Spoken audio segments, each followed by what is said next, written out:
الصلاة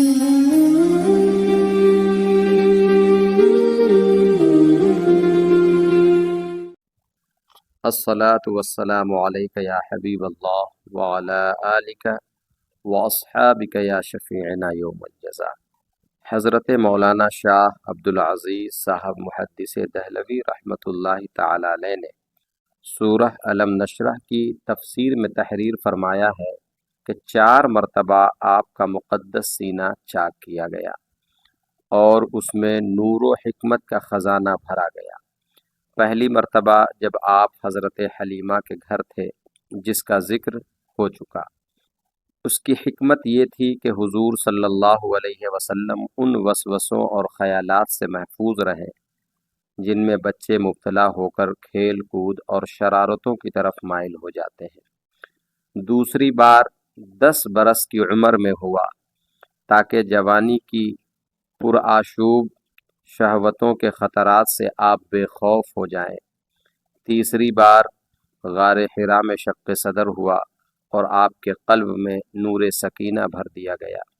تاکہ آپ وحی الہی کے عظیم اور گراں بار بوجھ کو برداشت کر سکیں۔ چوتھی مرتبہ شب معراج میں آپ کا مبارک سینہ چاک کر کے نور و حکمت کے خزانوں سے معمور کیا گیا تاکہ آپ کے قلب مبارک میں اتنی وسعت اور صلاحیت پیدا ہو جائے کہ آپ دیدار الہی کی تجلیوں اور کلام ربانی کی ہیبتوں اور عظمتوں کے متحمل ہو سکے۔ جب حضور اقدس صلی اللہ علیہ وسلم حضرت حلیمہ کے گھر سے مکہ مکرمہ پہنچ گئے اور اپنی والدہ محترمہ کے پاس رہنے لگے تو حضرت ام ایمن، جو آپ کے والد ماجد کی باندی تھی، آپ کی خاطرداری اور خدمت گزاری میں دن رات جی جان سے مصروف ہونے لگی۔ یہ آپ کو آپ کے والد سے میراث میں ملی تھی، یہی آپ کو کھانا کھلاتی، کپڑے پہناتی تھی، آپ کے کپڑے دھویا کرتی تھیں۔ آپ نے اپنے آزاد کردہ غلام حضرت زید بن حارثہ سے ان کا نکاح کر دیا تھا، جس سے حضرت اسامہ بن زید پیدا ہوئے رضی اللہ تعالی۔ حضرت حلیمہ کا بیان ہے کہ آپ کا گہوارہ یعنی جھولا فرشتوں کے ہلانے سے ہلتا تھا، اور آپ بچپن میں چاند کی طرف انگلی اٹھا کر اشارہ فرماتے تھے تو چاند آپ کی انگلی کے اشاروں پر حرکت کرتا تھا۔ جب آپ کی زبان کھلی تو سب سے اول جو کلام آپ کی زبان مبارک سے نکلا وہ یہ تھا: اللہ اکبر الحمدللہ رب العالمین سبحان اللہ بکرۃ و اصیلا۔ بچوں کی عادت کے مطابق کبھی بھی آپ نے کپڑوں میں بول و براز نہیں فرمایا، بلکہ ہمیشہ ایک متعین وقت پر رفع حاجت فرماتے۔ اگر کبھی آپ کے شرمگاہ کھل جاتے تو آپ رو رو کر فریاد کرتے، اور جب تک شرمگاہ نہ چھپ جاتی آپ کو چین اور قرار نہیں آتا تھا، اور اگر شرمگاہ چھپانے میں مجھ سے کچھ تاخیر ہو جاتی تو غیب سے کوئی آپ کی شرمگاہ چھپا دیتا۔ جب آپ اپنے پاؤں پر چلنے کے قابل ہوئے تو باہر نکل کر بچوں کو کھیلتے ہوئے دیکھتے، مگر خود کھیل کود میں شریک نہیں ہوتے تھے۔ لڑکے آپ کو کھیلنے کے لیے بلاتے تو آپ فرماتے کہ میں کھیلنے کے لیے نہیں پیدا کیا گیا۔ مدارج النبوہ۔ حضور اقدس صلی اللہ تعالی علیہ وسلم کی عمر شریف جب 6 برس کی ہو گئی تو آپ کی والدہ ماجدہ آپ کو ساتھ لے کر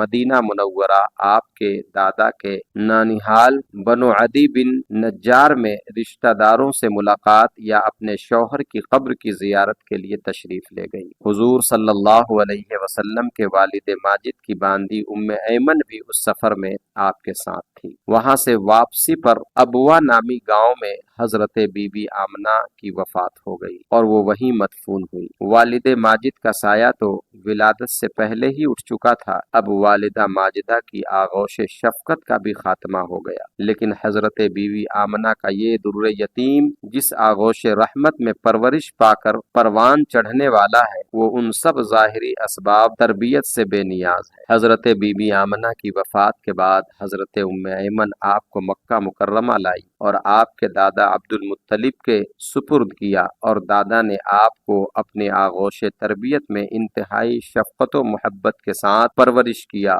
اور حضرت ام ایمن آپ کی خدمت کرتی رہیں۔ جب آپ کی عمر شریف 8 برس کی ہو گئی تو آپ کے دادا عبد المطلب کا بھی انتقال ہو گیا۔ حضرت عبد المطلب کی وفات کے بعد آپ کے چچا ابو طالب نے آپ کو اپنی آغوش تربیت میں لے لیا اور حضور صلی اللہ تعالی علیہ وسلم کی نیک خصلتوں اور دل لبھانے والی بچپن کی پیاری پیاری اداؤں نے ابو طالب کو آپ کا ایسا گرویدہ بنا دیا کہ مکان کے اندر اور باہر ہر وقت آپ کو اپنے ساتھ ہی رکھتے، اپنے ساتھ کھلاتے پلاتے، اپنے پاس ہی آپ کا بستر بچھاتے اور ایک لمحے کے لیے بھی کبھی اپنے نظروں سے اوجھل نہیں ہونے دیتے تھے۔ ابو طالب کا بیان ہے کہ میں نے کبھی بھی نہیں دیکھا کہ حضور صلی اللہ علیہ وسلم کسی وقت بھی کوئی جھوٹ بولے ہوں یا کبھی کسی کو دھوکہ دیا ہو یا کبھی کسی کو ایذا پہنچائی ہو یا بیہودہ لڑکوں کے پاس کھیلنے کے لیے گئے ہوں یا کبھی کوئی خلاف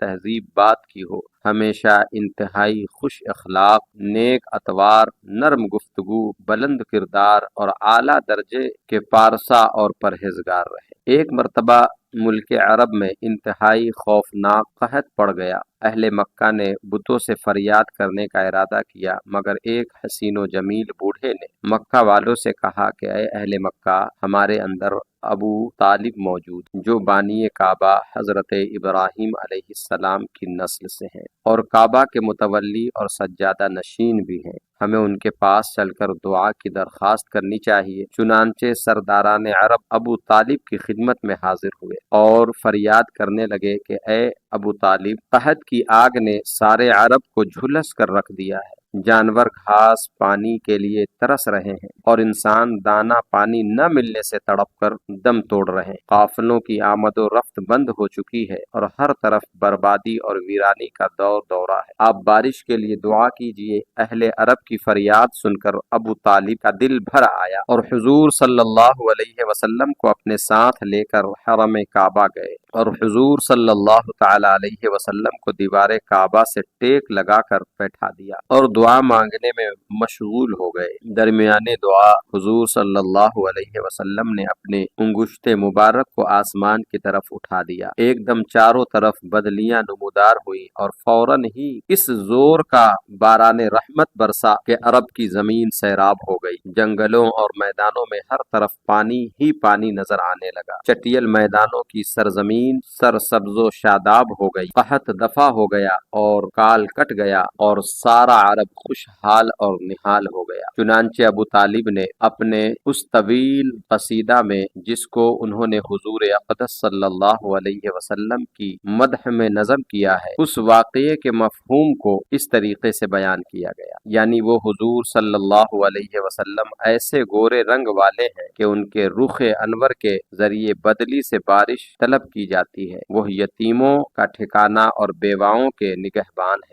حضور اقدس صلی اللہ علیہ وسلم کا لقب امی اس لفظ کے دو معنی، یا تو ام القریٰ کی طرف نسبت ہے، ام القریٰ مکہ مکرمہ کا لقب ہے، لہٰذا امی کے معنی مکہ مکرمہ کے رہنے والے، یا امی کے یہ معنی ہے کہ آپ نے دنیا میں کسی انسان سے لکھنا پڑھنا نہیں سیکھا۔ یہ حضور صلی اللہ علیہ وسلم کا بہت ہی عظیم الشان معجزہ ہے کہ دنیا میں کسی نے آپ کو نہیں پڑھایا لکھایا مگر خداوند قدوس نے آپ کو اس قدر عطا فرمایا کہ آپ کا سینہ اولین و آخرین علوم و معارف کا خزینہ بن گیا۔